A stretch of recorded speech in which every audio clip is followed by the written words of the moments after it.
I'm Brandi Kruse. Coming up today on Undivided, there's nothing more important than the truth, but unfortunately the truth is hard to come by these days. Plus, I've said it a million times, Democrats intentionally let the crime crisis fester so they could take more of your money. And the local media is still silent on two key stories. That and much more coming up today on Undivided. Remember, you can support our show for just $5 a month by signing up at undividedpod.com. That's undividedpod.com. Click on the banner that says support the show for $5.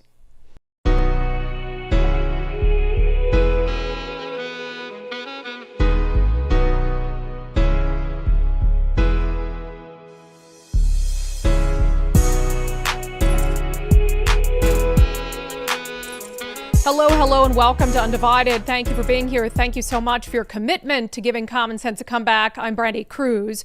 I've been thinking a lot over the weekend about truth, okay? We're supposed to traffic in the truth.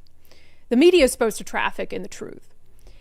And we see that increasingly is not the case. And that's been, I think obvious for a long time. You have truths, you have half-truths. And then I think a lot of us, frankly, there's inconvenient truths that we don't want to acknowledge or we don't want to tell. And we think of truth in the terms of, if I tell this truth or if I deny this truth, what does it do to my political party? What does it do to the politicians I like? What does it do to movements that I support? And I don't know that we can really fix what's happening in our country until we all decide that, hey, we're going to commit to and acknowledge the truth, regardless of what it means for us personally, regardless of what it means for our politicians or for our politics.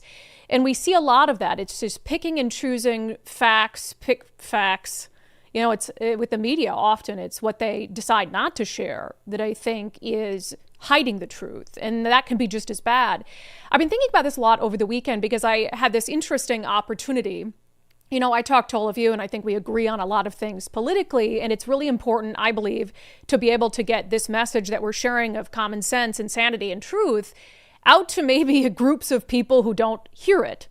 And so I was invited on Seattle's NPR station last week to do an interview in the wake of Charlie Kirk's assassination and to talk a little bit about, what's happening with political violence in the country. And we got into all sorts of other things. I mean, we even talked about what I consider to be radical gender ideology. And I seized on that opportunity to have that conversation with them for their show Sound Politics, because one, I was shocked they invited me because I had been sort of very taboo for KUOW. There was a time when I would go on KUOW, which is the Seattle NPR station, I would say semi-regularly, a couple times a year to talk politics. But then when I started to support Donald Trump, started to share my opinions, became a little more conservative, it was like, oh my God, we can't have real conservatives on the show. We can't have people who don't believe that men can be women and women can be men on the show.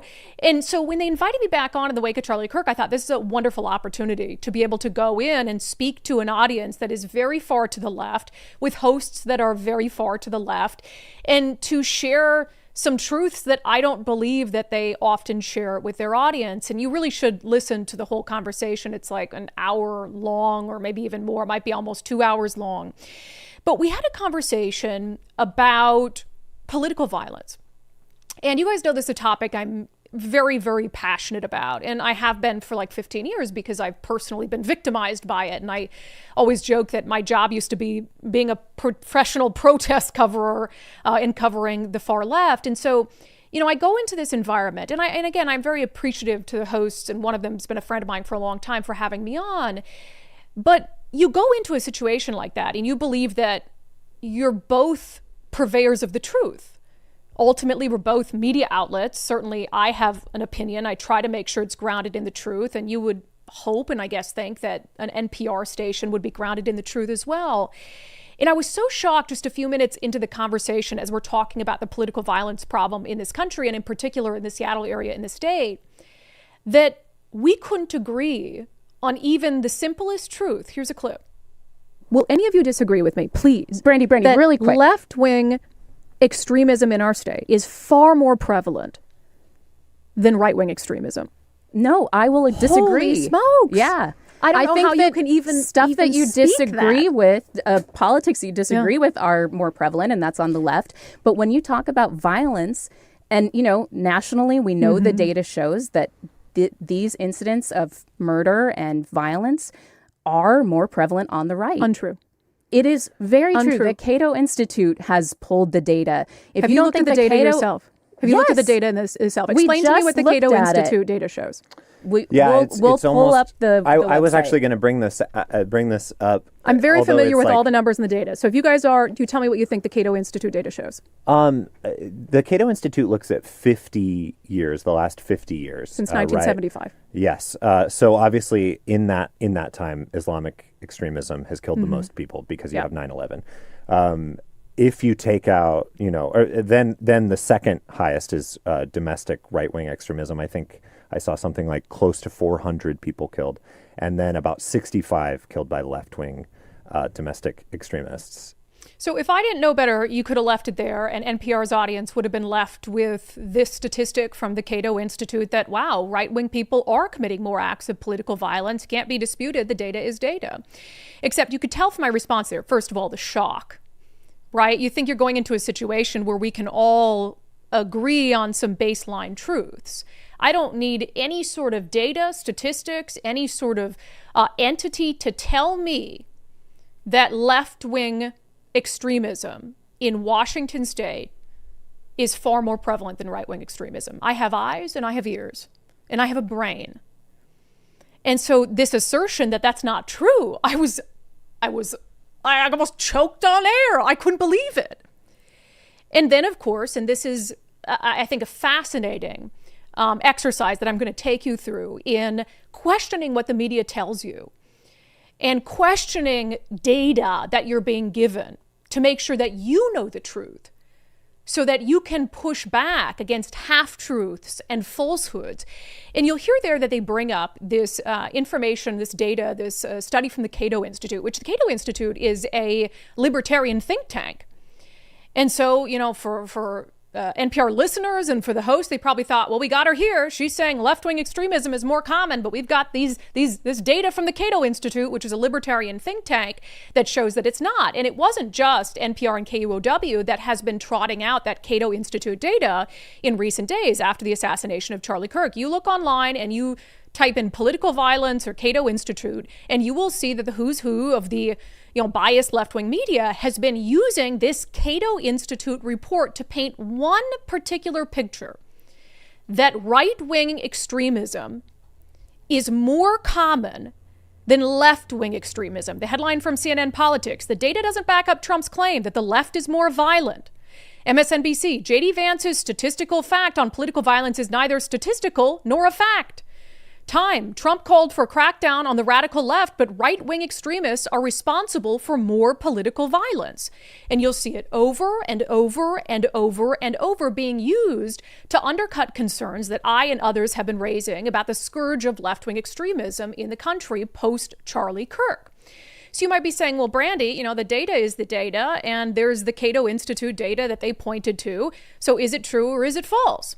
So here's what the Cato Institute data has. And again, I came into this conversation not knowing that they were going to bring up the Cato Institute, but, having seen the Cato Institute data brought up multiple times on multiple platforms, CNN, MSNBC, to try to paint the right as more violent than the left. And so last week at some point, I had done a deep dive into the Cato Institute data because I refuse to believe what the media says as just truth. And I also have seen enough of these reports and, be it from Cato Institute or left-wing organizations, where I know that often the data is very selective and it doesn't paint a full or complete picture.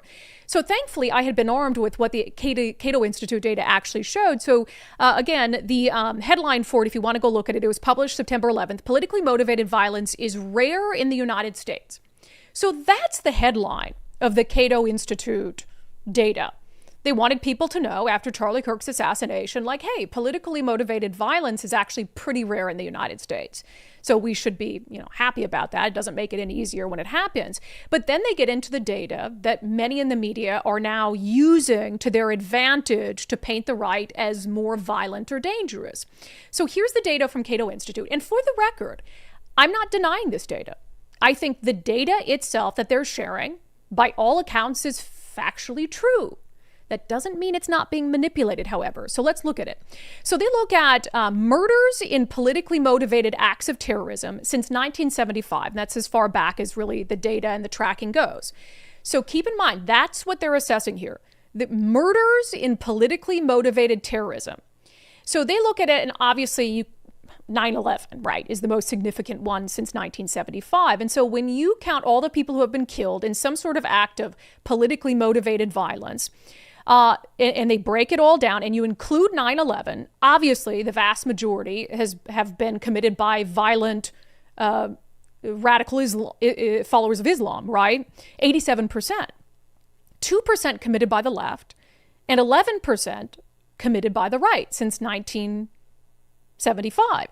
So obviously, and I think it's fair, that they broke down the data without including 9/11. Because, of course, a lot of people, unfortunately, died on 9/11, but that does tend to skew the data quite a bit if you're trying to understand who are the biggest contributors to political violence in the country that's lethal. Because remember, that's what they're looking at, is lethal.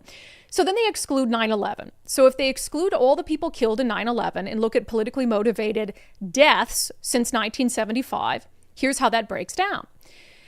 So radical Islam, responsible for 23% of politically motivated murders since 1975. Far leftists, 10%. The right, 63%. So that table right there, when the Cato Institute put this out, is what NPR, CNN, Time Magazine, that is what they're looking at. And I'm not saying it's not factual, but to take that data set and use that data set to say, can we go back to those headlines, Nicole? To say right-wing extremists are responsible for more political violence. J.D. Vance's statistical fact on political violence is neither statistical nor a fact. The data doesn't back up Trump's claims that the left is more violent. So let's go back now to that second slide, Nicole. What is the problem that you see with that narrative? And the problem ultimately I had with NPR KUOW's assertion that the right was more violent than the left. The only data that the Cato Institute is looking at is lethality. So what's not included in this data? None of the riots of 2020 are included in that data. Hell, January 6th isn't even included in that data. The attempted assassination of President Donald Trump, not included in that data. All the times that I've been attacked by Antifa, not included in that data. The police officers who were assaulted in Seattle in the summer of 2020 in the name of racial justice, not included in that data. But you wouldn't know that if you read those headlines. Because the headlines aren't making any sort of bifurcation between fatality and acts of political violence and extremism that don't result in death. And so I'm not saying that fatality isn't an important statistic, but the vast majority of political violence and extremism that we're seeing in this country, thank God, isn't fatal. But that doesn't make it any less serious. So if we can listen again to my conversation with KUOW. Will any of you disagree with me, please? Brandi, That really quick. left-wing extremism in our state is far more prevalent than right-wing extremism. No, I will disagree. Holy smokes. Yeah. I don't know think how you that can even stuff even that you speak disagree that. with, politics you disagree with are more prevalent, and that's on the left. But when you talk about violence, and nationally, we know the data shows that these incidents of murder and violence are more prevalent on the right. Untrue. It is very Untrue. true. The Cato Institute has pulled the data. It's not very true. It is untrue. Because you'll notice she says there, these acts of violence and murder are far more prevalent on the right. No, technically, radical Islam is responsible for the most deaths since 1975, but the media doesn't want to talk about radical Islam. That's another conversation that we need to have, is if they really want to have a conversation about who is killing the most people and has killed the most people in the name of an ideology since 1975, by orders of magnitude, it is radical Islam. It's 87%. But that doesn't fit their narrative. White people bad, white people dangerous, right-wing, conservatives dangerous, etc. So they bifurcate out radical Islam and they just say, let's not talk about that because we want to paint it as right versus left. We've got to have people hate each other and fighting. So get rid of radical Islam. We'll talk about the right and the left in America. So that's problem number one. But you have members of the media, both locally and nationally, who did, a small review of the Cato Institute information. And now they're out there saying to millions of Americans between Time and CNN and MSNBC and locally NPR stations, they're now taking that headline and going out to millions of Americans and saying with such confidence that the truth is that the right wing is responsible for more acts of political extremism in this country. There is no data to support that claim that they are asserting as truth, as a fact. That's a problem. And so then you have people, and I'm not going to pat myself on the back because I did the bare minimum that anyone should do, that someone in my position should do, that someone who's a member of the media should do, and that you should do, is not take what the media says as truth, is not take what some think tank says as truth, even if they're citing data, and to look at the information for yourself and to think critically and to think independently. So thank God in that moment, thank God I had done the research and I knew what the Cato Institute data showed and what more importantly it didn't show. And so in the interview to NPR listeners who otherwise would be misinformed on the issue on the left, I was able to calmly explain the problem with using the Cato Institute data to make some sort of point about political extremism in the country. The Cato Institute data is looking at lethality and lethality only. And since 1975. So only instances of political violence where people have actually been killed. And that's very rare. Thankfully, in the United States compared to other places across the world, lethal instances of political violence are exceedingly rare. And so you guys both know as journalists what that means when you have a very small data set. It means that one instance can skew the data. But the issue with the Cato numbers to me is I don't think you have to kill someone to seriously contribute to political violence and the rhetoric in this country. For instance, who's not included in the Cato Institute numbers? The attempt to kill Donald Trump. Oh, okay. Which would inarguably be one of the most prominent instances of political violence in the last 50 years in this country. Or the attempt on Josh Shapiro's life, or the attempt on Nancy Pelosi's life. Exactly. Yeah. So you have so many things that are left out that have absolutely contributed. Doesn't have anything in there about, vandalism isn't included, right. Serious bodily harm isn't included. So it is such a small sliver of the political violence problem in this country. And even to understand it, you have to bifurcate 9/11 and all these things. And I don't think the numbers exist to say how many instances of political extremism truly have happened in this country and where are they coming from. So that's my caution on the Cato Institute numbers. It's important, somebody dying, being shot and killed for their sexuality or their religion or whatever it is very serious. And that data can be helpful, but I don't think it's particularly helpful in the conversation we're having today. So what I want this to be an exercise in is how quickly misinformation can spread. And numbers, actual data and facts and figures can be manipulated by the media to make a point. Local NPR listeners in Seattle were this close to coming away from that conversation believing that there was a national study that showed by orders of magnitude that right-wing extremism was more common than left-wing extremism. Had I not done some basic research that anyone in my position should do.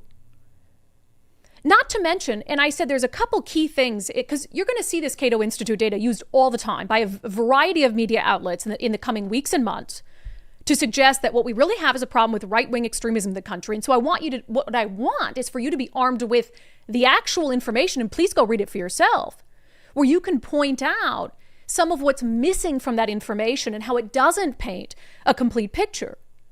So there's kind of those three things. Is it only includes lethality? which doesn't give us a complete picture at all of the political extremism that we have seen in this country, doesn't even include the attempted assassination of Donald Trump, one of the most significant events in American history in the last 100 years.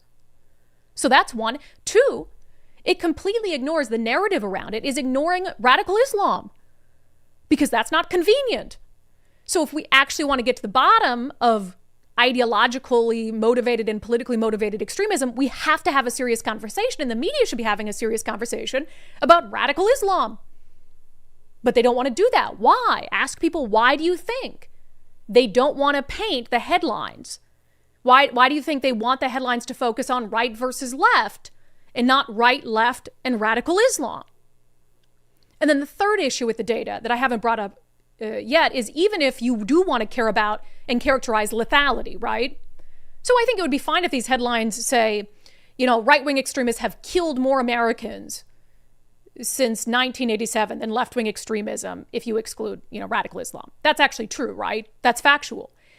But when you're considering lethality, the problem is that you have individual instances where it's one person, it's one extremist, but they might kill 20, 30 people. And that's a big deal. But when you're looking at where is it a bigger problem? So do you have a bigger problem with radical extremism if you've got someone on the left who carries out a mass shooting and they miss a bunch of times? You know what I mean? And so let's say they kill, 5 people, which is still horrible. And you have somebody on the right and they carry out a mass shooting and they might kill 20 people. You still have a 1-for-1 in terms of a person who's, been radicalized, who wants to kill people. So you could have one instance, one shooting, that totally distorts all of the numbers. So I want you to have that information. But here's the other thing that the media is hiding when they characterize it as, right wing versus left wing, and wow, we're going to cherry pick the numbers. One of the things that the Cato Institute did, as I said, is they took out 9/11. So could we look at that second one first, Nicole? So where they excluded 9/11. The next one. Excluding 9/11. So when you look at that, you take 9/11 out entirely, the right accounts for 63% of politically motivated murders since 1975, and the left accounts for 10%, okay? 63% versus 10%. Now, look at it since 2020. Again, 9/11 is out, and they've narrowed it down to since 2020, so the last 5 years. Now the right is at 54%, and the left is at 22%. So if you want to have an honest conversation about the direction of political extremism in this country, even this data set shows that the left since 2020 is making up a bigger share comparatively from where they were at 1975 on. So the political violence issue when it comes to even lethality is getting worse on the left. They're making up a larger share of it as time goes on. So that is absolutely something worth considering. So that's what I wanted this to be, is an exercise for you in how, if you're not equipped with the truth, then you can't call people out for not sharing the truth. And how easily the media can cherry pick information so they can make the point that they want to make. Now, there's another story that's going on right now that is sort of in the same vein about, as I started the show, the truth matters more than anything. The truth matters more than who wins elections. Sharing and speaking the truth matters more than what party it might help or hurt. But that can be really, really frustrating. Because what happens when one side is committed to speaking the truth, no matter what, no matter the consequences, and the other side isn't? Well, the side that's committed to speaking the truth is going to get very tired. They're going to get very tired of always having having to have the moral high ground. They're going to get really tired of always being the ones who aren't hypocrites. And it's going to wear on them because they see the other side that isn't willing to be honest, that isn't speaking the truth, that isn't willing to call out their own side. And they see them make gains. And they might start to believe, well, is there any upside to telling the truth? Am I getting anything for my moral consistency? Because the other side doesn't have moral consistency and they're winning. So an example of this, the free speech debate.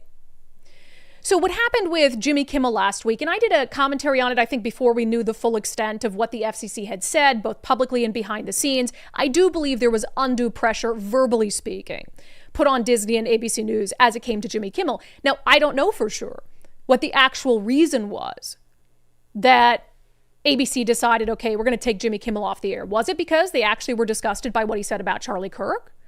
Was it because they had all of these affiliates who said, we're not even going to air the show?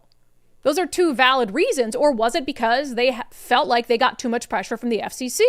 I'd have to hear that straight from the horse's mouth. It doesn't mean we can't say, hey, the FCC shouldn't verbally be putting so much pressure on an entity like ABC News that they feel like their hand is forced. I have a problem with that. So that happens, and this is the new thing that the left is globbing onto because they see a lot of momentum on the right. I mean, look at the Charlie Kirk memorial. What's happening right now in America and among the younger generation is something that we've never seen before. There is so much momentum on the right and for conservatives right now. I think the left is losing its ever-loving mind, and they don't know what to do. So they're just looking for anything. What is the thing that we can grab onto that's going to have legs, right? That's going to help us out. And they think that this free speech issue is that. So you look at all the headlines. I mean, the left has been beating the drum on this ever since Jimmy Kimmel was taken off the air. And they're basically saying that this is, about the soul of our country. This is about the Constitution. This is about totalitarianism. And they are going so hard. And I'm not saying that they don't have a reason to. I'm not saying they don't have a reason to. But it's the moral hypocrisy element of it that I want to zero in on. So after the Jimmy Kimmel thing happened, there were conservatives and a lot of libertarians as well, but conservatives who said, yeah, I do have a problem with this, including Senator Ted Cruz. Look, I like Brendan Carr. He's a good guy. He's the chairman of the FCC. I work closely with him. But what he said there is dangerous as hell. Yeah, dangerous as hell. So you have Senator Ted Cruz, a Republican, who is saying that something said by the FCC chair under President Donald Trump, a president he supports, is dangerous as hell. Ted Cruz and many conservatives have moral consistency. They value free speech. We went through a very scary period of time during the pandemic where the government was trying to suppress our speech at all levels. I've talked about that quite a bit. And as I mentioned on the show yesterday, so if I say I care about free speech and I'm concerned about the government suppressing free speech, then I have to be concerned about it no matter who it is that's levying a threat to our ability to speak our mind. One of the most important things that stops a nation from falling into totalitarianism. And so here you have so many conservatives and Republicans who are willing to immediately, without care or concern for what it does for their side of the aisle, be morally consistent on it. And I'll say last week, I support President Trump. On this show last week, I called for the Attorney General of the United States, Pam Bondi, to resign over her comments about free speech. We cannot have a chief law enforcer in the United States of America who either fundamentally doesn't understand the First Amendment and the protections that it provides to the citizenry, or who doesn't care about the First Amendment and the protections that it provides to the citizenry. Yeah, so now we have a problem, though. Because we've got one side who, and there's people who don't, but more or less is willing to be consistent on this issue. Even if it plays right into the Democrats' hands. So Ted Cruz plays right into the Democrats' hands. Because now they're able to use his comments against President Trump and against the FCC under President Trump and say, see, free speech really is under attack. Even Ted Cruz says so. And I'm sure that my comments and other conservatives who also called for the resignation of Pam Bondi, I'm sure we're also playing right into the Democrats' hands because they're just looking for something that will have a vibe shift, something that will change the narrative. And really finally, once and for all, convince Americans that Donald Trump is a threat to our nation and to democracy and to the First Amendment and to free speech. And so, gosh, by speaking the truth and by me criticizing Pam Bondi and other conservatives criticizing Pam Bondi, by Ted Cruz saying it's dangerous as hell what the FCC did to Jimmy Kimmel, is that helping Democrats achieve a vibe shift? I don't know. But here's the thing. I don't care. The primary thing we have to all be concerned about is truth, moral consistency, setting our moral compass and changing the course. And so what? Because me criticizing or Ted Cruz or other conservatives, we care about free speech, but if we speak out about it now, it's going to hurt Donald Trump or hurt Republicans in the midterms? If we made that calculation, then we're no better than the press. We're no better than the people who we accuse of having no moral consistency on these issues. So we have to do it. The truth matters, right? But here's where the frustrating part comes in. The left won't do it. They won't do it. They won't be morally consistent. They won't be morally consistent on political violence. They won't acknowledge that the left has a severe issue with political violence. They didn't call it out in all of 2020. And they won't do it on this free speech issue. Kamala Harris, perfect example. In 2019, October 2019, before January 6th, because a lot of people joined the calls for Donald Trump to be removed from his social media platforms after January 6th, October of 2019, Kamala Harris formally requested that Twitter's CEO suspend President Trump's account. Here she is a couple days ago.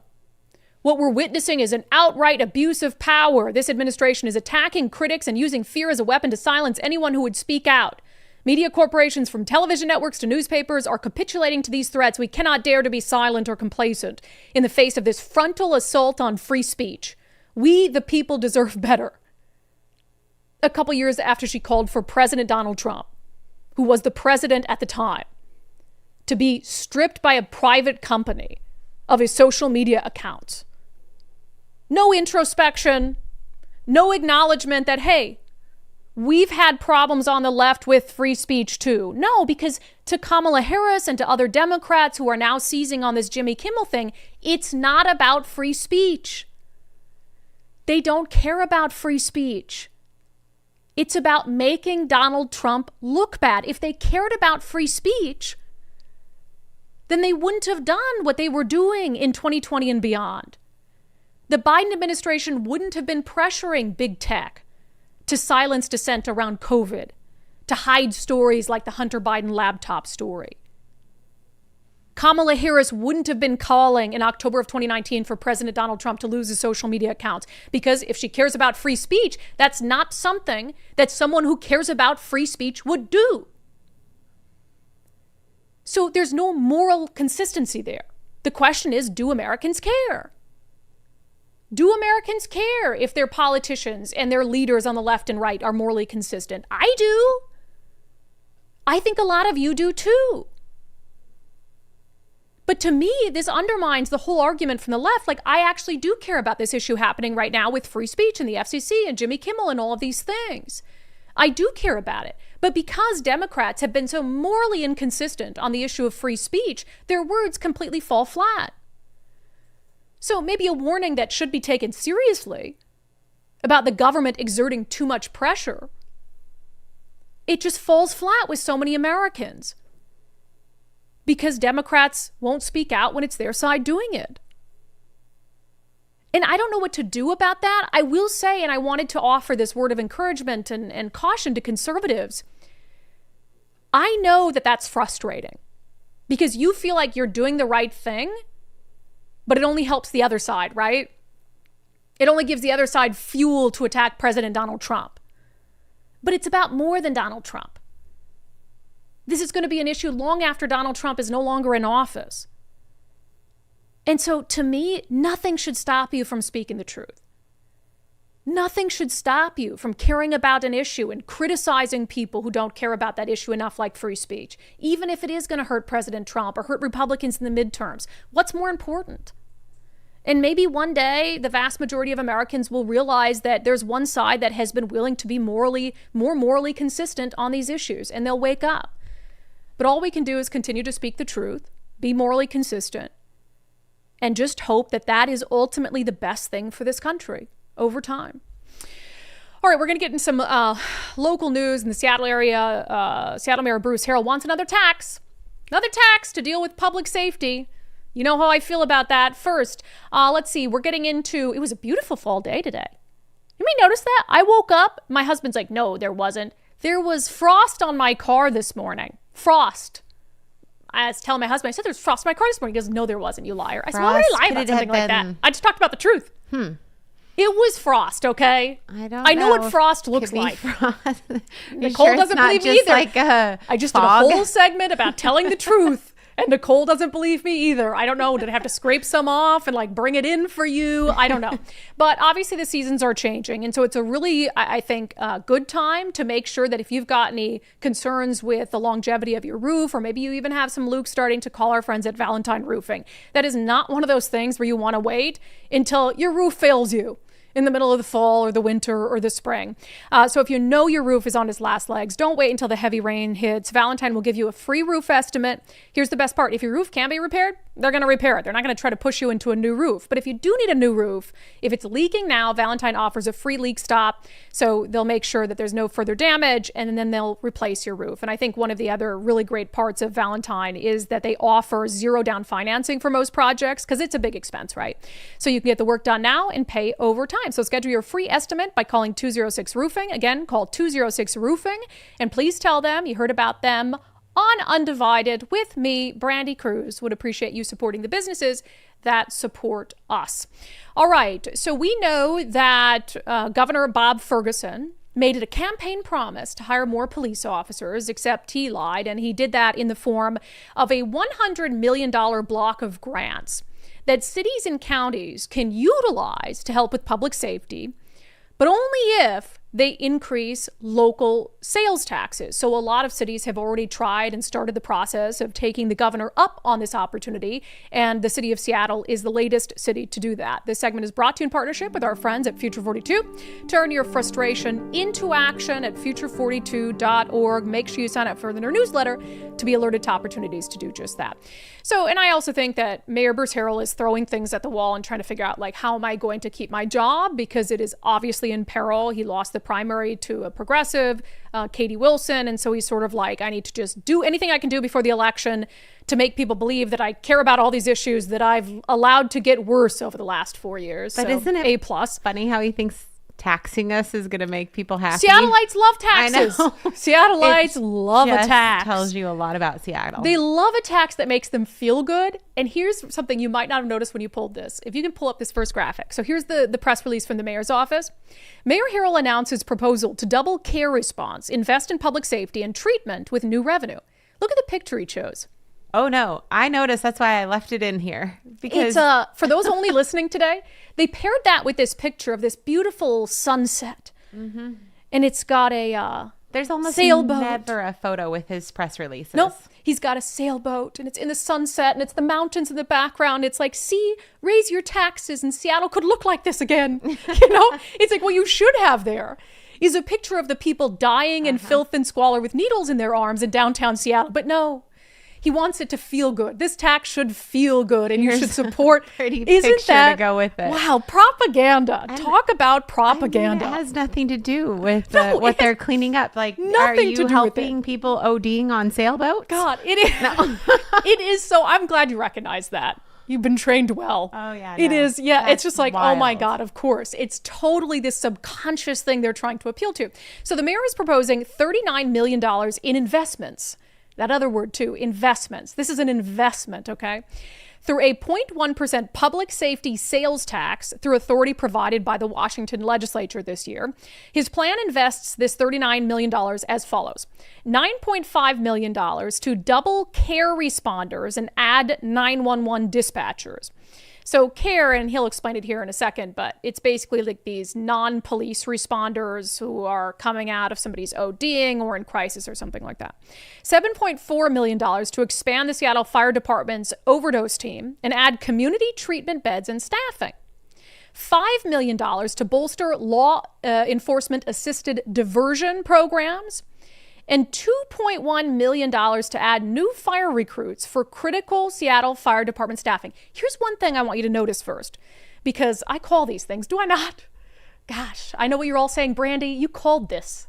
You're so smart. You're so wise. We should always listen to you. Remember what I said when Governor Bob Ferguson passed this $100 million to bolster public safety. And he said this was making good on his campaign promise to make sure that Washington State was not 50th in the nation for the number of law enforcement officers per capita. What did I say? The way they wrote this, not $1 of that $100 million actually has to be spent hiring more police officers. Because Democrats watered it down, and Bob Ferguson, to basically say, you can spend this grant money on anything that you can reasonably paint as public safety related. So like emergency response, having more social workers, in this case, more Seattle firefighters to respond to drug overdoses. None of that $39 million that he's proposing is going to add a single new Seattle police officer. Did I not call this? So Bob Ferguson, all of this is a farce, okay? All of it is a farce for more reasons than one, but that is the biggest indicator that this is a farce. We're still going to be 50 out of 50 in the nation for the number of law enforcement officers per capita when Bob Ferguson's first term and hopefully last term in office comes to an end. But so most of this is going to this care, we want care. Doesn't that sound nice too? Sounds nice. We want more people to be able to respond to these individuals who are in crisis, take that burden away from police officers so they can focus on other things and respond to people who are overdosing. Here's Mary Harrell.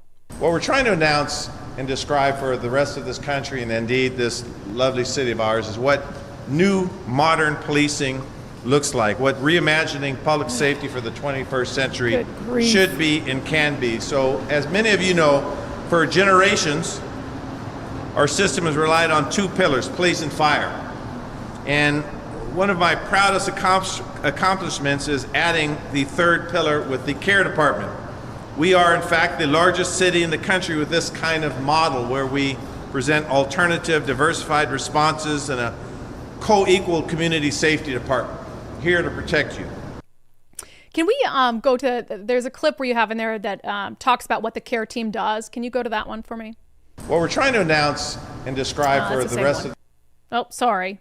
Yeah, I might have blown that. No, that's all right. So a couple things about this. One of the things that I'll say is we have this care team, and I think that there's a place for it, right? For non-law enforcement responses to things. Like, hey, you've got someone overdosing on the sidewalk, like they're near death. Fire department goes, maybe a member of the care team goes, and whatever it is. You have the care team one? Okay, go ahead. Since the program began, community crisis responders have responded to thousands and thousands of calls, helping people in crisis and de-escalating situations. These requests have involved transport to shelters, to day centers, time-intensive work that frees up police resources for life-threatening emergencies. Sorry. So I'm really struggling over there. So I'm not saying that there's not a place for that, right? There's obviously a place for that, but why do we need more money for it? Why do we need to grow the size of it? Because this mayor and all the Democrats before him on the city council and the socialists and the progressives have made the crisis so bad that we need this third pillar. We have so many people in crisis in the midst of a mental health crisis. We have so many homeless people. We have so many people who are addicted to drugs that now they're coming to you and saying, we need more money. And they're acting like it's a good thing that they have to expand the care team. They're acting like this is such a wonderful thing. We're growing this third pillar. We can free up police to focus on other things. It's actually a very, very bad thing. It's actually an indicator of how bad the city is doing, how bad the homeless crisis is, how bad the drug crisis is, how bad the mental health crisis is, because of you. And Bruce Harrell was on the city council for years and years and years before he was mayor. So yes, he owns this. So here he is like, this is wonderful. This is just more evidence of your failure. It's wild to me how they can paint these things. And I've said on the show many times, and I believe this, that they're not interested in fixing these things because then the money stops. When it gets so bad that you have this filth and squalor and people overdosing, then they can come to you and they can ask for more money. They can say, can we raise taxes? We've got to help these people. Morality says we have to help these people. Well, why don't you stop them from being in the street in the first place? It's crazy, and now we need more money to do it. And he thanked legislators for the ability as mayor to be able to tax you more. Today, with the authority granted to the city by the legislature, I'm proposing a plan for nearly $40 million to double our care department responders investing in proven solutions to help meet people where they are with care, compassion, and empathy. And I will solicit a round of applause when I just announced that. Thank you. Please applaud state lawmakers for letting us tax you more for a program that you were totally lied to about, that actually won't increase the number of more police officers, and a program that we need only because we made the crisis so bad in the first place. When do you say enough is enough? When do you say, no, you have more than enough money to deal with this, and we're not giving you $1 more until you show us that you're capable of using that money to make the problem better, instead of using the money to make the problem worse by investing it in bureaucracy and dishing it out to your cronies and allies, who also don't have a motivation to make the problem better because then their contracts stop. I don't know what it'll take for Seattleites even to just say, no, let's see you do something that works. And then we'll think about it.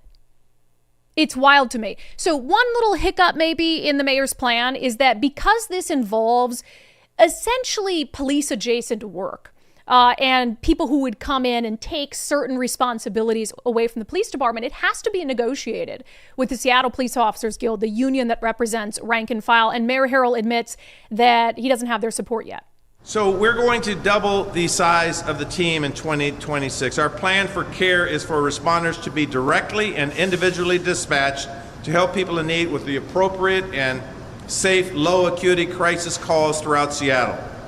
Now, we recognize that this requires agreement from the Seattle Police Officers Guild, and while we do not have a resolution on this matter today, we are very confident that we will get there. Nope, I hope not. I hope the Seattle Police Officers Guild says kick rocks. They shouldn't support it because and look, I want the drug crisis and the homeless crisis to get better. I do. But we don't need a new sales tax to do that.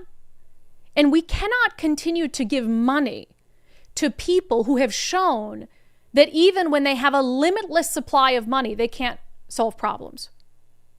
So if the Seattle Police Officers Guild is the only entity standing in the way of us wasting even more taxpayer funds, making this problem worse, then by all means, I hope they take advantage of the opportunity. The Seattle Police Officers Guild told us in a statement, SPOG will always be committed to respecting the collective bargaining process. Our efforts to bargain in good faith with the city on CARES potentially becoming a permanent entity within the city's public safety structure is reflective of that commitment. Now, look, if the issue is let's have CARE be a permanent, first of all, no. Also, no. I was just going to have a more nuanced approach. CARE should not be a permanent structure because the goal should be that our homeless crisis, drug crisis, mental health crisis improves so much so that we don't need a team specifically dedicated for millions of dollars a year to doing that kind of outreach.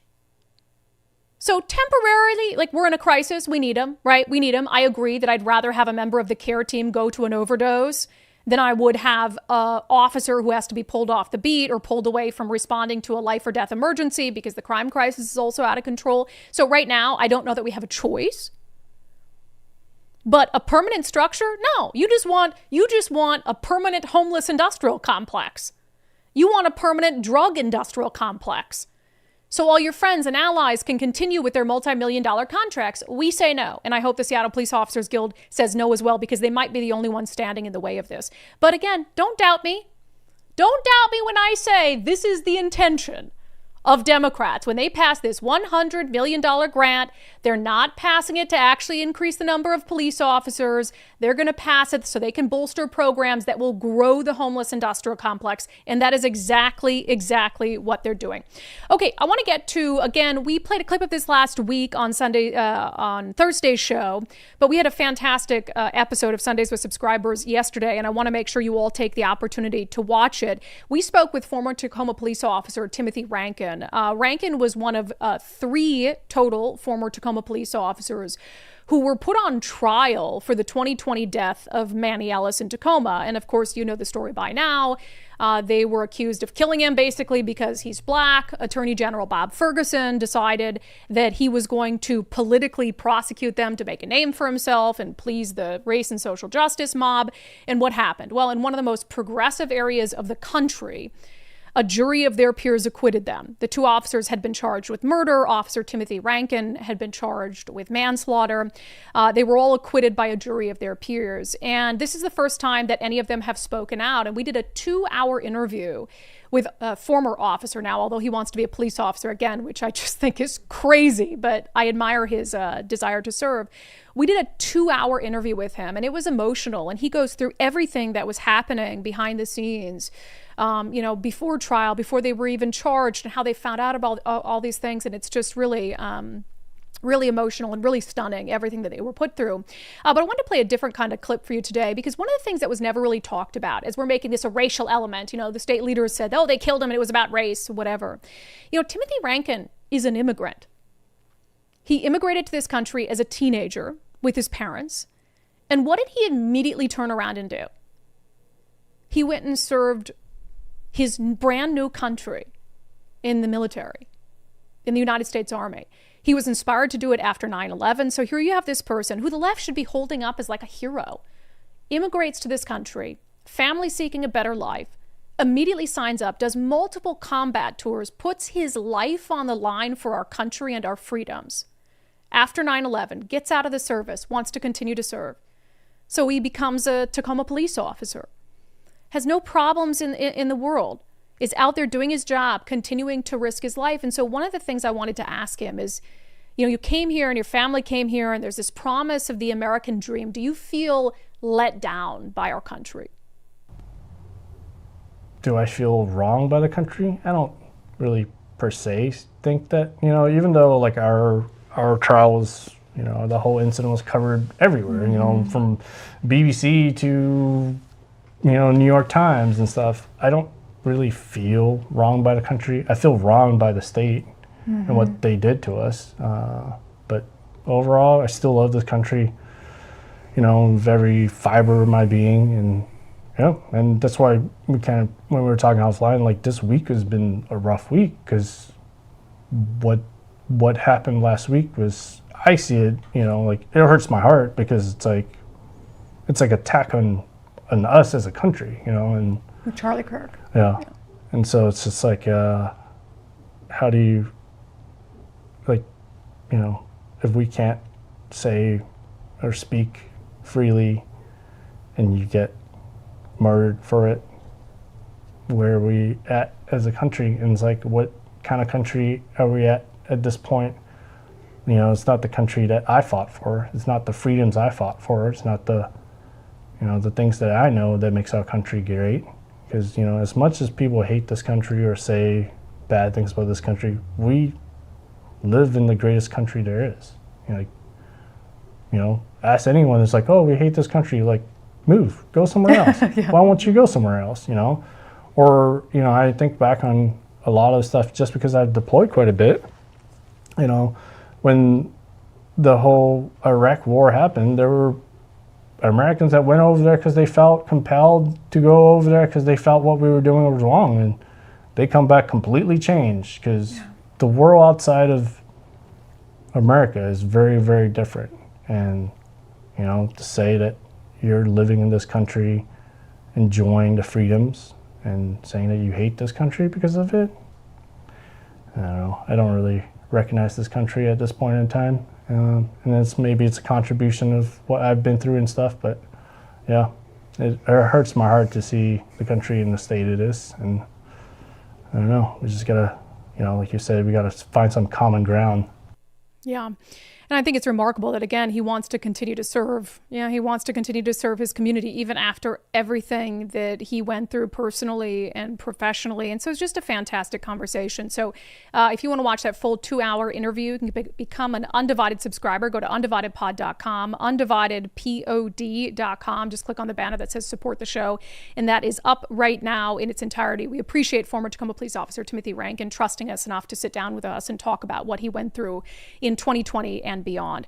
All right, coming up next, we haven't done our segment, The Seattle Times is Trash, in a while. So today felt like a good day to bring it back up. First, there's a lot happening globally with the economy. Things are changing every day. And there's a lot of confusing stuff, too. Like how much is the tariff situation impacting your retirement portfolio? You also have the uncertainty of AI, new digital coins popping out all the time.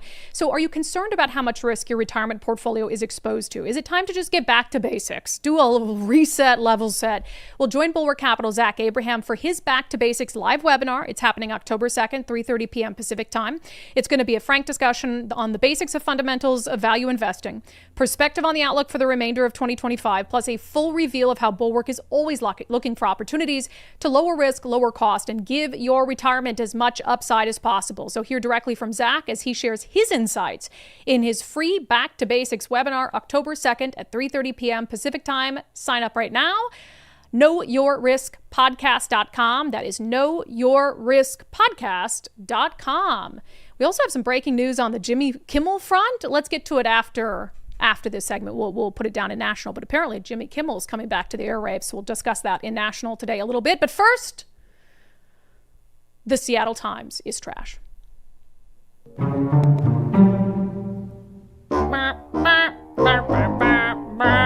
And actually, it's not just the Seattle Times. Most of the mainstream media ecosystem is trash, although I just like to dog on the Seattle Times. It gives me a little bit of joy because they are one of the worst offenders.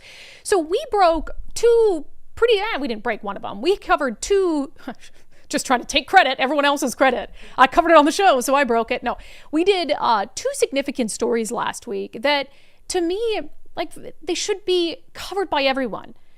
It's insane to me, and it shows the media bias, and it's why I keep covering these issues. If what the media doesn't cover means almost more than if they cover something unfairly. To me, what you choose not to cover tells me more about your bias and your shortcomings as a media entity than anything else. So these two stories, one of them was, I think, broken by libs of TikTok, and we picked it up. We've done some work on the story. This Tacoma assistant principal named Logic Amen. So he has a long, troubling history. In 2019, as you know, he rapped about committing a school shooting, and it was very graphic and apparently rapped about, and we played the lyrics, we don't have to play them again, about killing kids at school before Christmas so he could instead celebrate Kwanzaa. Very concerning stuff. And so that was a controversy in and of itself in 2019 that I think should have been enough to show that this guy is unfit to be around kids. But then after Charlie Kirk's assassination, he just is who do we blame this on? Oh, white people. So he took to his social media and said America has a white male problem. And then also blamed white women who don't have the power or interest to change the problem they're birthing. Just insane stuff. And as I pointed out on the show last week, if this were a white assistant principal who said that America has a black male problem, is there any doubt in your mind that they would be fired instantly? Of course not. So we did this story on, it might have even been Tuesday. It's been about a week. And it was all over conservative media and only conservative media. As of today, not a single news outlet in Seattle has covered this story. So no mainstream pressure at all on the school district. And I've heard from a couple parents who've contacted the school district and been referred to some civil rights person who's quote unquote handling the situation. Parents have gotten no information, who've complained in the Tacoma School District. And Nicole, you have never received a response, correct? No. From Tacoma Public Schools. Sent a couple emails. So we have reached out multiple times over the course of a week to the Tacoma Public School District, and they don't even feel compelled to respond. They're public servants paid for with our money. They don't even feel compelled to respond. None of our business. And hey, maybe if we don't respond, it'll go away. Because they know the legacy media won't cover it. And the legacy media would cover it in a second if it were the other way around, if the races were reversed. It's wild to me. And you know what people don't know. And so if you're just, and I go back to the audience, right? You guys are more informed than the average bear. And you probably watch this show, watch a bunch of other things. I think if you're watching this show or listening to this show, you're more politically informed and probably more of an independent thinker than just the average citizen. I think that's fair. But my real concern is all these people who maybe the only thing they watch is King 5, the only thing they read is the Seattle Times or NPR or whatever it is. And they don't even know that their stations have not covered something like this. They don't even know that it's happening. And so how are they going to be mad or upset about it or demand answers or expect better of schools when they don't even know it's happening? And it's like breaking through that wall to try to make sure that stories like this reach the masses. And that's one of the biggest challenges that we face. Second story, and this one we did break, that a King County councilwoman named Sarah Perry had alerted activists. She posted on her social media pages, and it was shared on left-wing activist social media pages. She thought she was alerting her constituents to the presence of ICE agents who she said were staying at a hotel in Issaquah, east of Seattle. Alert, as of yesterday, there are at least 4 ICE agents staying at the Spring Hill Suites by Marriott in Issaquah. They're staying in the 2nd and 5th floor. The address is 1185 Northwest Maple Street. So she literally is putting out the address and even floor numbers of a hotel that she says ICE agents are staying at. Not a single outlet has covered it. And it got even worse, by the way, since we first broke that story. I don't think we did it because that was Thursday, right? So I don't think we were able to do a follow-up. She didn't even dox the agency that she thought she was doxing. We find out after the show, it was members of the State Patrol bomb squad who were staying at that hotel. They weren't anymore, thankfully, by the time we reported on it. Who were staying at that hotel because they had training in the area. So this is a King County councilwoman in her attempt to dox federal agents, actually doxing members of the Washington State Patrol. And it's just as bad. I mean, whether she's doxing ICE agents or doxing the State Patrol. But I even put out a X post to Bob Ferguson, like, how do you feel about a member of your party who is putting at risk members of the Washington State Patrol who you're directly responsible for? Nothing from the Legacy News. It's wild to me. I mean, it is more than bias at this point. I mean, it's more than bias. And part of me is like, they don't want to cover it because we covered it. There's this element that's like, hey, this is a story the conservative media is trying to make a big deal out of, so we're not going to help them. And it's like they care more about, I don't know, sticking it to conservative and alternate media than they do actually informing the masses. And in both of these instances, demanding accountability from, I don't know, people in positions of power. Isn't that quite literally the job of the media? But they'll look the other way when it's politically convenient to do so. There's no other explanation for it. They know about these stories. They've been all over social media. Every single newsroom in the city of Seattle knows about these 2 stories and made a conscious decision. The people making editorial decisions made a conscious decision, we're not covering that. And every single one of them should answer for that. If you have time today, I would encourage you to write emails, of course. Keep it polite but firm. Write emails to every single major news organization. The Tacoma News Tribune. I don't know, did we check the Tacoma News Tribune? Because we were looking at the big 5. I didn't personally check the Tacoma News Tribune, but I get their email alerts and I didn't see one about this. But if you have, a mainstream outlet that you still watch or read, and they didn't cover one of these 2 stories, send them an email and ask them why. See if they'll answer you. Ask them why they didn't think that these things were newsworthy. I've also reached out to the Washington State Patrol to ask them, hey, have you been in touch with the King County councilwoman about this? Have you expressed concern to the councilwoman about doxing the location of a hotel where your troopers were staying at for training? So I think it's just insane. I mean, the Seattle Times is trash, but a lot of the other news agencies are trash as well. So maybe we should have an individual segment called the Seattle Times is trash, King 5 News is trash, Como News is trash, Cairo 7 is trash, Fox 13 is trash, the Tacoma News Tribune is trash, the Olympian is trash, and we'll just do a different one every single day. All right. The University of Washington promised us a couple years ago that they were not going to allow very clear calls for political violence to go unchecked on their campus. But 2 years later, it's happening again. Let's talk about it in our segment, Unbelievable.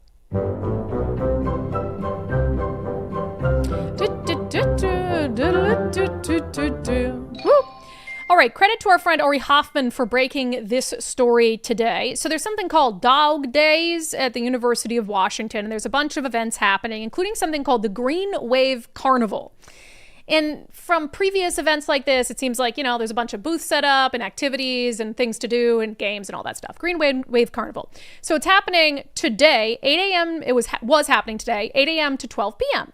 So here was the description of the Green Wave Carnival and things you could do on the UW website. Shoot Nerf guns at dartboards of political figures. Compete in a water balloon toss, paint tote bags or flower pots, and enjoy a Red Bull Italian soda with a local reproductive justice group. Okay, a second here. Okay. So all these things, look how, what they combine it with. Mm-hmm.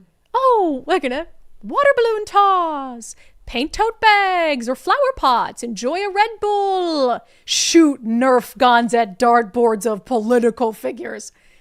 Crazy, on the University of Washington website, as we're all talking about political violence and assassinations. And so Ori Hoffman had reported on this, and almost immediately the University of Washington changed the description on the website to just get rid of the part about shooting Nerf guns at dartboards of political figures. So they did that, but there was, when the story came out, I was like, gosh, that sounds familiar. I was like, didn't this already happen once before? Where they were shooting Nerf guns at political figures at UW, and Nicole's like, yeah. And we went back in our emails and we remembered in 2023, October 2023, this same event. Remember the video that came out of the UW mascot? What's his name? Harry. Harry the Husky? Harry the Husky. Oh, wow, real creative. Mm-hmm. How there was a video of him shooting or doing darts. I couldn't tell if it was like a shooting of a gun or doing darts. At faces of the Supreme Court justices, on the conservative Supreme Court justices, because it was around the Roe v. Wade controversy. We covered it at the time. Mm-hmm. And at the time, we reached out to the University of Washington hey, this is your school mascot who's pretending to kill conservative Supreme Court justices or target them. This is pretty concerning. And this is what they told us at the time back in October of 2023. And this is the same event that happened today. They said, we're aware of the unfortunate incident involving the Washington mascot, Harry, which was captured on video and circulated on social media. We're disappointed in the behavior portrayed in the video, which is contrary to Harry the Husky's purpose of bringing people together. These actions do not reflect the values of the UW, and we are taking steps to address this situation and ensure something like this does not happen again. Well, didn't work. Didn't work. And not only, were they going to do it again, they advertised doing it in the very first line on the University of Washington website about the event that's happened today. So clearly, whatever you were doing, the steps you were taking to make sure something like that didn't happen again, I don't know what to tell you, but it did. So Nicole reached out, and Victor Balta, who's the spokesperson for UW of this latest go-around, said the planned activity certainly did not represent the values of the UW, and the student group organizing that activity recognized that it was inappropriate and decided not to do it even before university staff contacted them. They did not bring any Nerf guns to campus, and the event description has been updated to be accurate about what is actually taking place. The UW is committed to discussion and debate that is constructive, and the university opposes violence or allusions to violence. Okay, so are you also going to tell us we're taking steps to make sure this doesn't happen again? So, I mean, the fact that they needed to come to a decision that it wasn't the appropriate thing to do. Now, I'm of two minds about this. We just talked about free speech. Is it free speech on campus to have a dartboard with the faces of political figures you don't like and shoot guns at them? Yeah, probably. Now, I have a problem when our tax money is funding the institution that's allowing something like that to take place. I think that we have to have some different standards there. And you've got Harry the Husky, who is also paid with taxpayer funds, who is doing it a couple years ago. And Lord only knows what they had planned this year. It's obviously inappropriate. And I think it's worth covering. Now, I don't know if I would agree with the university saying, hey, you can't do that, but it doesn't mean we're not going to call it out on the show, right? But also, if you say 2 years ago that you're going to stop it from happening again, and then it happens again, Like, yeah, that's also something that we need to call out. I don't know. I mean, what are you going to do with that? These people are unhinged and reproductive. To have a reproductive, what do they call it? Reproductive justice group, have a tent. Fine, by all means. You can't share your message of reproductive justice without having people shoot a gun at images of politicians. I would also note, because they hate 2A, Second Amendment, gun enthusiasts, you cannot, please somebody correct me if I'm wrong. I don't believe that you can take a cutout of a person to a gun range and shoot at it. Now, they have the kind of like outline ones. But for instance, we have a couple cutouts of political figures here that show like President Trump, Kamala Harris. If you were to want to bring a cutout of a known politician and shoot at them on a gun range, I don't believe that gun ranges will allow it. So even the gun ranges know. Like, yeah, you're not going to come here and set up some sort of figure of a politician you hate and shoot at it in our gun range. We're not going to allow that. But apparently the University of Washington, A-OK there, totally fine to do. It's just outrageous. People have lost their mind. But yeah, the right's the problem with political violence. Got it. All right, coming up next, we're going to talk a little bit about the Charlie Kirk Memorial. Also, President Donald Trump says they are going to investigate trans extremism. First, if you're thinking about selling your home, reach out to our friend Wes Jones at sellwithwes.com, sellwithwes.com. It's an interesting point in the market right now. There's definitely more listings out there. We went through a long period of time where there was like nothing. If you were looking to buy a house, you were screwed because there was nothing out there on the market. That's not the case right now, but homes are sitting a little longer than they have been. It's probably because of where the interest rates are, but also there's more competition. So your home has to stand out. Your home has to stand out amongst all the other listings. So step one, the marketing material has to be fantastic. And that's just reality. Like look, with any other thing you do, you got two things in front of you, two dishes, two cakes, let's say, because I would really love a cake right now. One of them looks like shit. The other one's decorated all nice and it's displayed nice and all this. Which one are you going to eat? You're going to eat the one that looks better, right? And so the same thing, the same concept applies when you're looking at home listings. If you see some listing and they didn't put any work into it, the pictures and the video and stuff, it's going to look like crap. And you're probably not going to go to that listing and waste your time. So that's why the marketing is so important. You need more eyeballs on your listing, more feet in the door. That means more offers on the table. So that's step one. And then, of course, when they get there, you need to make sure that the home looks as good as it did online, because nobody likes a catfish either, right? And so Wes Jones is going to make sure he's going to come in, do a full walkthrough. If your home needs cosmetic upgrades, he's going to help you handle those, manage the contractors. They even can make sure that you don't have to pay for those upgrades until closing, so they take the financial stress off your shoulders as well. So sellwithwes.com, sellwithwes.com. It really just is a better way to sell your home. Did you like those analogies, Nicole? You can't do that. Yeah, that's fun. Thank you. You can't have a good, well done. Something just looks good, then you show up. Catfish. You see a hot chick online, and then you show up and, can't do that. So it's got to match. No false advertising here. Yeah, No false advertising. A lot of that in real estate, actually. Yeah, 100%. All right. Some national news. So the Charlie Kirk Memorial happened yesterday. My brothers were actually there, and they said it was insane. They went from Minnesota. They went? Yes, they went. They went. My brothers love Charlie Kirk. Obviously, love the president. Made the trip to Arizona. And it was a madhouse. I mean, we could go on and on about the lines and all that stuff, but I think it shows just this movement that's happening in our country. There's never been anything like it.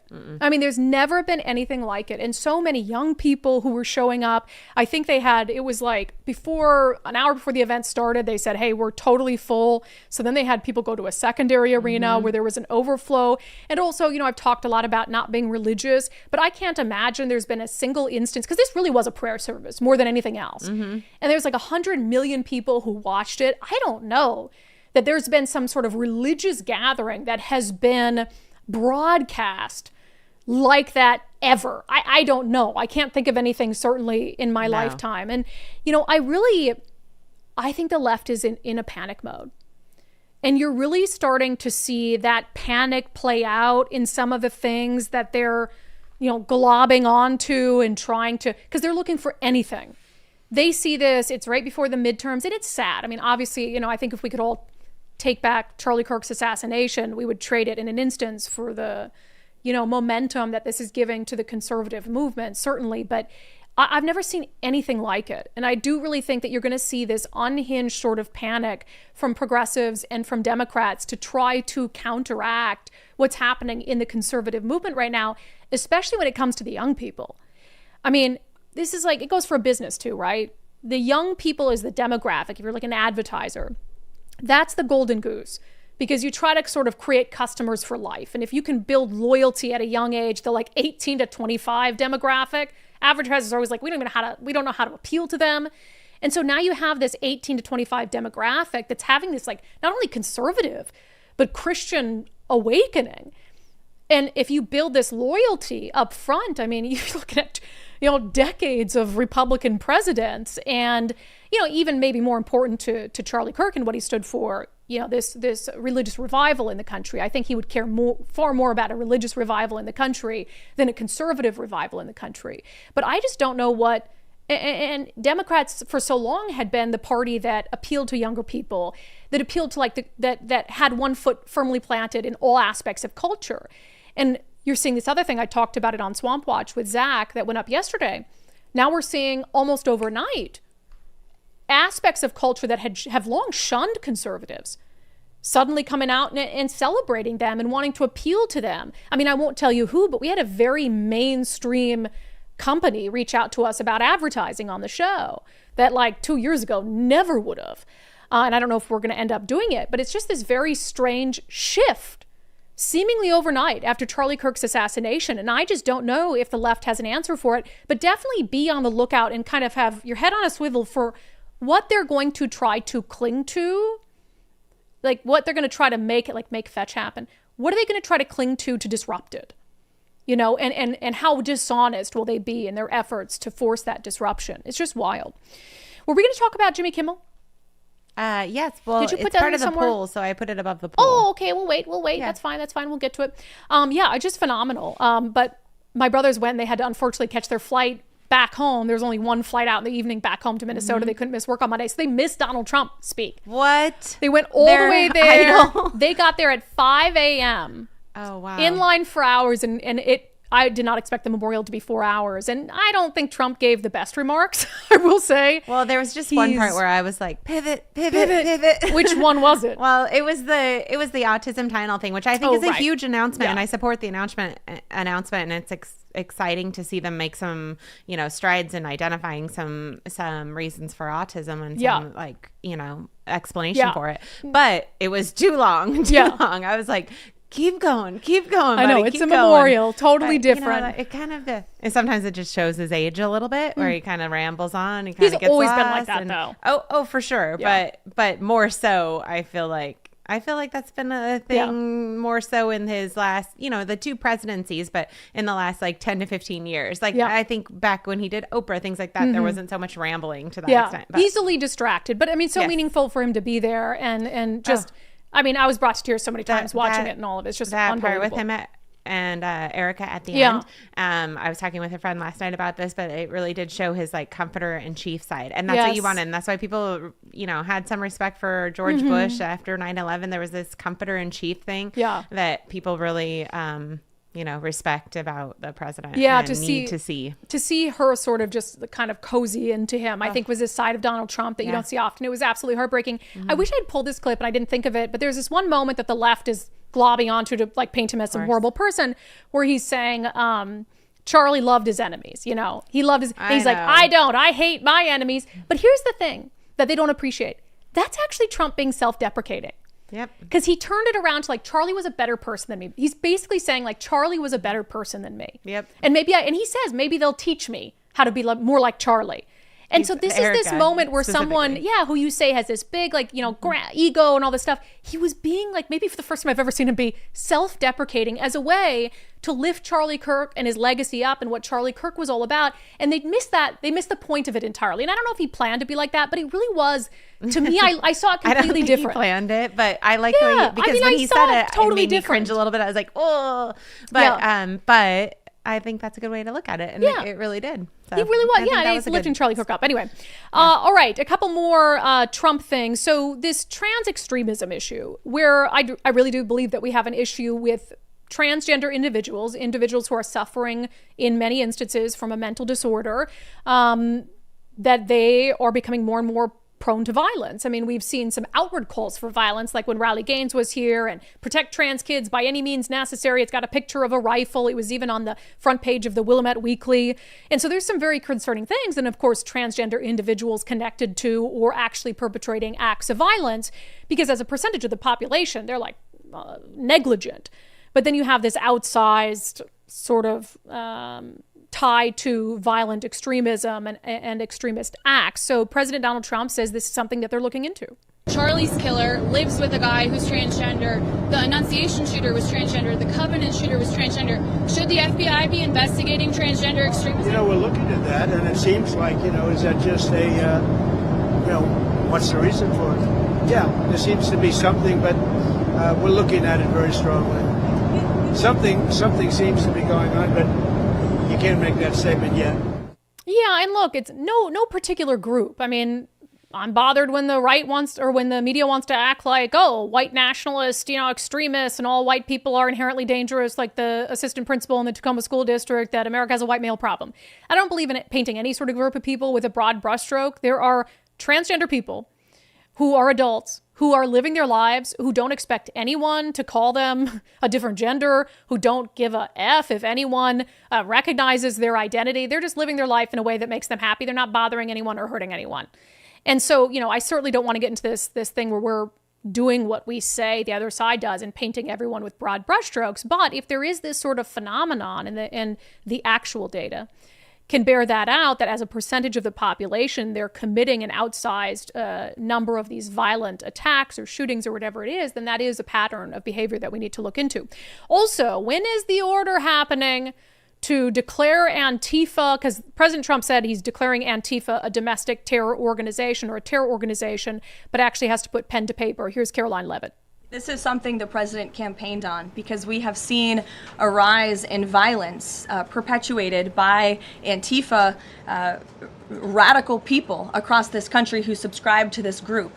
And unfortunately, it's gone widely uncovered by many in the legacy media. It also went completely ignored by the previous administration. Not anymore. Not only, as you mentioned, were the bullet casings subscribed with Antifa mottos, if you will, in the heinous assassination of Charlie, but there have also been more examples than I could read off for you here in this briefing room today of violence from Antifa. Again, I could continue to list many more examples for those in the room who don't believe this is a serious threat to American safety and our national security, but this administration knows that it is. That's why the president will be signing this order. And we will also be, most importantly, looking at who is funding Antifa and who is funding these other violent left-wing groups that we've seen perpetuate so much crime and mayhem across our country. Yeah, so possibly today, as soon as today. I haven't seen any indication that he's done it quite yet. And then that's, then it's on paper, then they're a terror organization. I've said I think a lot of that is symbolic because, if you're looking at American citizens, it is a little bit different than hunting down terrorists, overseas or whatever it is. But what I support first and foremost is trying to figure out how organized, where is the funding coming from, and building more of a sort of racketeering style case around Antifa and the organizations and entities that are funding their conduct, because someone is for sure. And are there some individuals who I'm going to dress all in black today and I'm going to hit out and I'm going to break things, who have no tie to any sort of funding mechanism? Yeah, I think that a lot of that happens. But when you looked at, for instance, riots that have happened in LA, there's even been riots in Seattle where they're handing out, brand new equipment to all of these extremists that cost thousands of dollars. Somebody's funding that. And so if you're funding terrorists, that's a problem. And we have a problem with that. And the government should have a problem and throw the book at those people as well. Okay, I want to get to the Jimmy Kimmel news coming up next, as well as our daily subscriber show poll, which was about Jimmy Kimmel.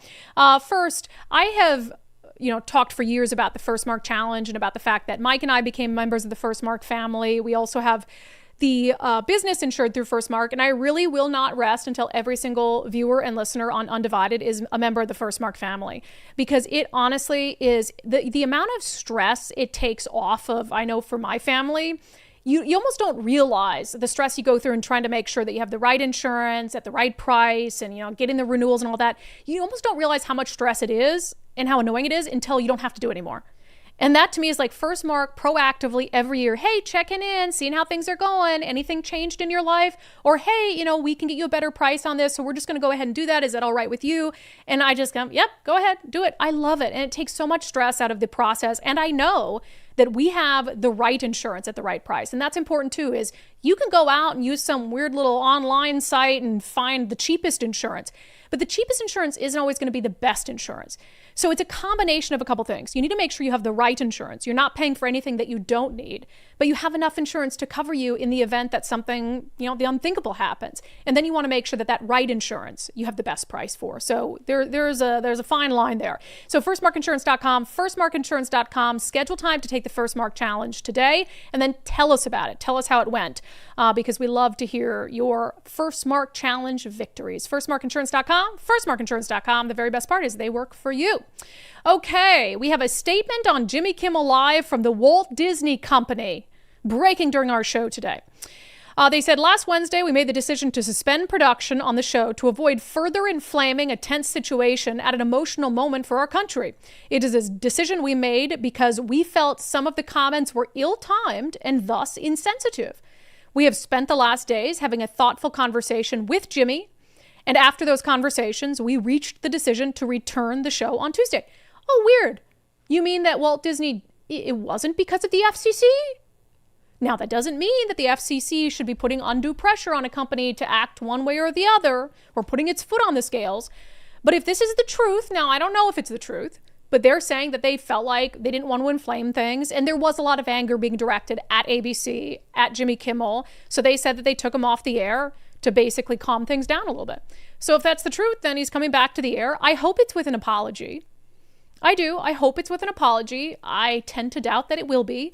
But, you know, he lied. He knowingly lied about who killed Charlie Kirk, about their political ties and views. And a good person would apologize for that. Is he a good person or is he not a good person? I think we'll find out when he comes back on air. I asked you guys before this news came out in our daily subscriber show poll on Patreon, Locals, and X, do you think the FCC went too far in its comments about Jimmy Kimmel? You know, and there's this reporting that basically the FCC chair said, oh, we can do this the easy way or the hard way. And I'm relying on, you know, what's been reported widely to sort of make my assessment of what happened. So I imagine that you guys are doing the same based on what's been reported by outlets who you trust. So Nicole, do you think the FCC went too far? Yes or nah? Yeah, probably, because that's just not somebody you normally hear from, and in such a public way. In such a public way, and so, you know, targeted in their statement. So I could come out and say, or I could see them coming out and saying, you know, just in general, everybody be careful about what you imply. Yeah. Or, you know, who you're, you know, how you phrase things. Yeah. But he was very targeted. It seemed a little odd because that would be something you would write up, send to the network, right? Be done. Yeah, it was very public the way it was done. Very and strange. You know, to your point, I think it's okay for the American people to know what having an FCC license entails. And that's part of what Brandi Carr said publicly, right? Is like, hey, there are rules and expectations that you're acting essentially in the public good. Right. So it's important for people to know that. But like, how much, what is your timing? What is your platform? When is the FCC coming out? What are they saying? You know, publicly and behind the scenes. Yeah. And I actually do love the idea of enforcing that. Yes. Right? Because I do think that's something they've kind of, you know, the last administration may have like pulled back the reins on, and everybody, it hasn't been enforced the way that it probably should. Probably since the creation of it. Yeah.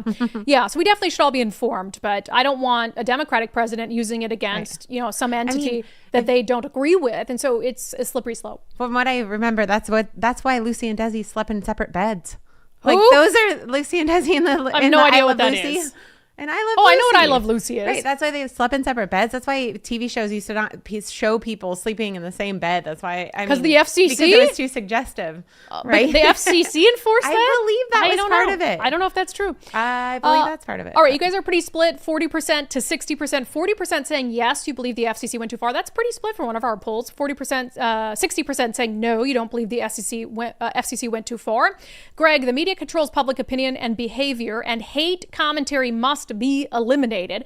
But what constitutes hate commentary? You know, is it whenever the federal government's making these editorial sort of decisions, it is such a slippery slope, and it's so dangerous. And you have to think, like, what would a Democrat say is hate commentary, you know, versus what a Republican president might say is hate commentary. Sun Fishka, they shouldn't have made it political. Kimmel is a low performer with high salary. That is it. Andy Couts, the FCC chair's comments were unnecessary. Stick to business. Kimmel was not fired, but because he was unpopular, and obviously now we know it's being brought back. Chris says, no, they didn't go too far. The law, the fairness doctrine, should be enforced or repealed. And I've heard that a lot. You know, people have an issue with the fairness doctrine that the FCC operates based off of, and the FCC utilizes that doctrine very, very infrequently. And I don't even know, I don't know what the last instance of them enforcing it is. So if you're not going to use it, and if you're going to be, you know, the American populace is going to be so angry, or one side is every time you do use it, then maybe we just repeal it. If you're not using it, maybe just repeal it. But you have to have some guardrails. I just don't know if we're taking that too far. And again, if you have this doctrine and it's never being used and it's pretty roundly criticized on both sides, maybe we just get rid of it. Okay, maybe it was the production codes, but it was along the same route or along the same so time maybe it frame. wasn't the FCC, but it was like production codes. Yeah, okay, yeah. Gotcha. Well, like That's for why I tried to instance, and I clarify. don't know if this is FCC or something else, But you back can't then- be shown drinking. Like Right. you can't actually drink in a commercial. I only learned that during the Super Bowl commercial where it was like, hey, they actually said we can't actually drink a beer in a commercial. Oh, you can only so hold it's like, it? Yeah, hold it, but you can't actually drink it. Right. Interesting. There's lots of rules back in the day. They were very strict, and only some of them have loosened. Yeah. Mm-hmm. One more. Dennis, it was unnecessary for the FCC to get involved. I believe ABC would have pulled him away after the affiliates refused to show him. But there was also this accusation that the FCC, because there was a merger, there's a merger pending, Right. that concern about how the FCC would hold it against them if they didn't pull the Jimmy Kimmel show. So, but is that really the FCC's fault? If the Right. Sinclair, et cetera, is concerned about their merger and they decide that they're going to pull Jimmy Kimmel because they want the favor of the FCC, you know, is that them just And I haven't overestimating the seen- FCC's passion about the issue? I haven't seen the response from Sinclair or Nexstar or whatever, so I don't know if they're all going to bring him back, or That's if a good that's point. just going to be his availability is there. That's a good point, because if they don't put him back on, then what's the point? Because now you have all these markets across the country that aren't going to be airing Jimmy Kimmel. So we'll keep an eye out for what they have to say about it. All right, let's get to comments from you guys on the stream today. On the truth mattering fundamentally more than anything else, Andy Silly says, on the free speech debate with KUOW, why don't you follow the example of Charlie Kirk? Continue the civil discussion with KUOW on their platform or yours. I mean, I had a 2-hour, hour and a half civil discussion with them. So that's continued. I mean, that's kind of what we did. Yeah. I don't feel the need to I mean, you're saying like on a routine basis. I don't know. I'm always open to go on KUOW, and we have Democrats on the show if they're willing, whenever we ask. Milkman, they should include crime committed by criminals let out by activist judges time and time again as political violence from the left. Kind of a good point, right? Violence caused by politics, maybe a separate category. Yeah. Old Sub Sailor, the one thing I learned from my statistics classes years ago is that they can be made to say whatever you want them to say. You just really have to look into it. I really do think that, because there are some things that I think could be classified. I don't know. I'd like to see every one of those deaths that they're classifying as political violence, and what is maybe not being classified as political violence on the left. Yeah, well, it does kind of get into that in there in the Cato Institute is, hey, you know, if something was questionable. Right. So they kind of went through how they categorized everything. Because I almost think political violence isn't even the right phrase. It's ideological violence, right? If you're committing something in the name of radical Islam, that's ideological, religious. Is it really political in nature? I don't know that it is. Right. And there's a lot of other things. I mean, ideological, like, for instance, the Pulse nightclub shooting. If you're shooting people because they're gay, is that political violence or is that religious, or what is the reason? So maybe ideological violence is a better phrase for it.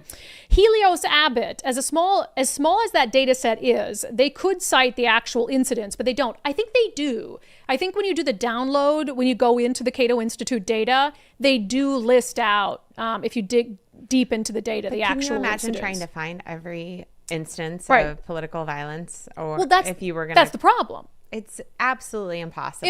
You have to take your own, you go by your own experience, your own knowledge, your own witness.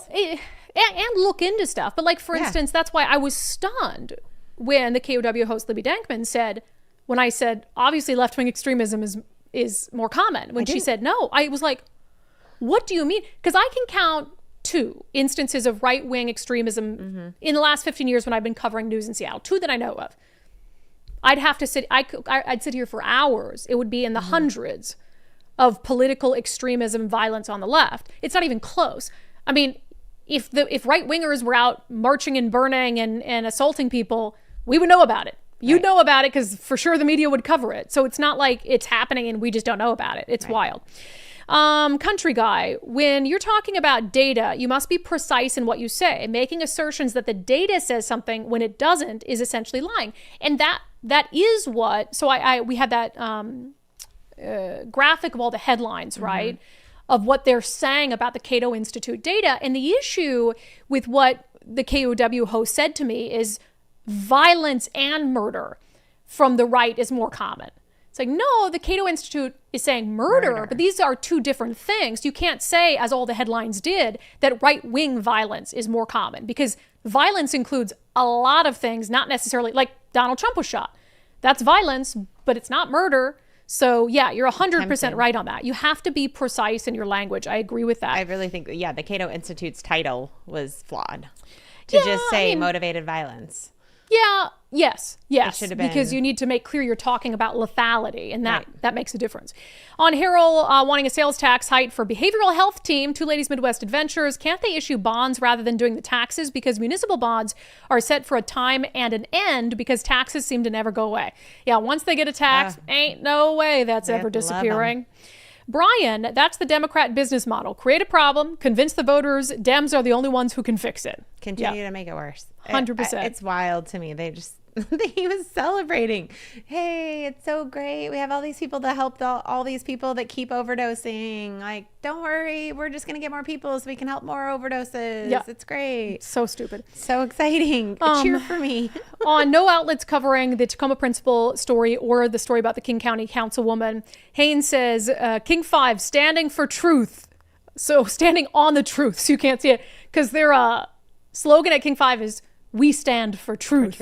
Haynes says, no, they're standing on the truth, so you can't see it. They're hiding it from you. Not the Batman. Challenge their credibility in these emails too. Politely, but put them on blast. Right, I think that you should send. They work for you.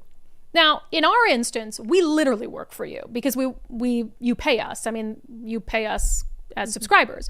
But even if that, for a legacy media outlet that's owned by a corporation, they still work for you. Because if they're not working for you, who are they working for? And so absolutely, if there's any of them that you consume, you should email them and say, hey, I'm a listener or I'm a reader. This is very concerning to me. Can you explain to me why you've made a decision not to cover this? And ask them nicely and send us the answers, because they're not going to answer us, right? UW students on their event shooting political figures with Nerf guns. 3001 USA says the water balloon toss is just training for their riots. Don't they use balloons filled with other substances? Yeah, they're doing water balloon toss. They toss water balloons filled with urine. Yeah. And they did that at the religious revelers on Calernison Park. On the Kirk Memorial, no Marcy. I'm not a God-fearing person, and seeing all those people come together was powerful to witness. Yeah. The Highway. I rewatched the service. It was powerful. Haven't felt such true humanity in years. And you had these leftists online saying it was like a Nazi. They were comparing it to a Nazi rally. Can you even imagine? And these weren't just randos on the internet. These were like left-wing political pundits comparing it to a Nazi rally. Can you imagine being that stupid? And I don't know if they really believe that. They just want to spread that narrative because they're desperate. They see that and they panic. They are in a full-blown panic. And I would be, and look, I'm not a Republican, but I do care about how the Republican Party performs because those are the two options, and Democrats are not an option to me right now. But if you had some Democratic event, like if we had kind of the second coming of, what was happening with Barack Obama. I was young, but I remember the crowds, and I remember the tears and young people and Barack Obama, it was this weird force of, like he was like a god to them.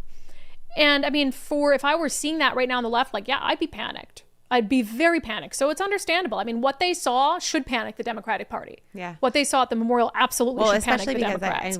Especially the religion part of it, because that's what they're trying to take out of it so that you destroy the family, the nuclear family, take all that apart so that you rely more on government. And so that I think more than Trump and politics is the most alarming to them. Yeah, I mean, Trump's been a force for a long time, but as soon as he goes away, they will paint the next Republican as the same way they painted Donald Trump. Yep. It's not like Trump's going away and they're like, whew, okay, our democracy survived, let's move forward. No, the next person, whether it's J.D. Vance or Marco Rubio, they're going to paint him the exact same way. Yeah. All right. A couple other super chats. Two ladies wanted to send my support and appreciation to you all. Thank you, Brandi, Nicole, and Daryl. Keep bringing common sense back. The Champ 39. I pray Republicans win big in 2026. But the news cycle, man, 2026 sounds like it's soon, but things can change so quickly. Yeah. Ryan says Antifa is getting especially violent in Portland. Yeah, Ryan and I've been watching some of the stuff that you've done on it. Antifa violence in Portland is absolutely insane. Honey Badger mom was assaulted again. Katie Davis Court, what she's been dealing with down there. So, clock is ticking, Donald Trump. Let's get that executive order signed and let's do something about Antifa. Krista, unDivided, got a shout out on Nextdoor here in Montana. The post was about our homeless population here making a mess of the park, and a commenter brought up the unDivided's coverage of the crisis. Oh, yay. We love it. Love it. Yeah. Unfortunately, there's homelessness in Montana, but that's what happens when you have a popular show called Yellowstone and all the Californians move to Montana and they bring their crises with them, including homelessness. All right, we'll get to our closing sanity check. Speaking of the midterms, even CNN is worried about the midterms if things don't change for the Democratic Party. First, if you're a small to mid-sized landlord in the state of Washington, become a member of RHA, the Rental Housing Association of Washington. You really need to. I don't think it's an option for you to be a landlord in this state and not be a member of RHA, because navigating this complex web of restrictions and policies and new laws feels impossible. And then, of course, you have all these rules and regulations around when you can, who you can rent your unit to and how you can get them out. It's insane. And the RHA can be there to help you every step of the way, and they're advocating on your behalf in Olympia to try to stop these insane policies. So do that. And also, while you're there at rhawa.org, make sure you sign up to attend the Engage conference happening October 22nd and 23rd at Baden-Bauer Center in Bellevue. I'll be there speaking about housing policy in the state of Washington with my friend Jonathan Cho. We're going to talk about really everything around housing, including the homelessness and affordable housing lie that's being sold that'll fix the homeless crisis. So we look forward to seeing you there, rhawa.org, rhawa.org. And with that, wow, we're almost at 2 hours today. Holy smokes, how did that happen? Let's get to our closing sanity check. All right, so yes, the midterms is on everyone's minds in the political stratosphere because, I think that's, well, first of all, there's always an election around the corner. Like whether it's the midterms or regular election, we're always in an election cycle in the United States of America, which is genuinely annoying. But the midterms will be upon us before we know it. So I think everybody's looking at what is the issue that's going to sort of decide the midterms. There's usually one or two things hanging out there that's going to sway those moderate, independent voters to one side or the other. Well, as far as CNN is concerned, there is virtually nothing that's leaning towards Democrats right now. What are we seeing? Donald Trump being underwater, Democrats saying, this guarantees us we're going to fly high in the midterms. Let me tell you, this guarantees you nothing, because at this particular point, the Democrats Are the New Orleans Saints of political parties? What are we talking about? Trust the Dems or GOP more on the economy? Who leads on the economy? Republicans by 7. Immigration, Republicans by 13. How about crime, a big issue for Donald Trump and the Republicans? Look at that, lead by 22 points. So the bottom line is this. At this particular point, the ball may be on the ground, but the Democrats have not picked up the ball and running with it. If anything, at this particular point, it's the Republicans who are running with the ball on the top issues, the economy, immigration, and crime. Look how upset Kate Baldwin looks. She's like, oh, that's not good. Huh. Well, at least CNN's being honest about it. A little wake-up call for Democrats there. That has been your closing sanity check. That has been today's episode of Undivided. Thank you for being here. Thank you so much for your commitment to giving Common Sense a comeback. A reminder, if you're not a subscriber already, please join us. As a subscriber, help support our work, but you'll also get access to participate in our daily show polls and live Q&As with yours truly. And as well, our weekly episodes of Sundays with Subscribers. If you haven't watched it yet, the Timothy Ranken interview is really emotional and great. Loved hearing from him. You really feel for those officers for what they went through, so make sure you catch that. Probably had to watch it in 2 parts, though. It's a long one, but that's all right. All right, undividedpod.com, undividedpod.com. If you're not a subscriber, just click on the banner that says support the show for $5, and make sure you shop our merch store while you're there so you can fly your Common Sense freak flag proudly. We don't actually sell a flag, but, bumper stickers and hats and things like that. All right, see you tomorrow.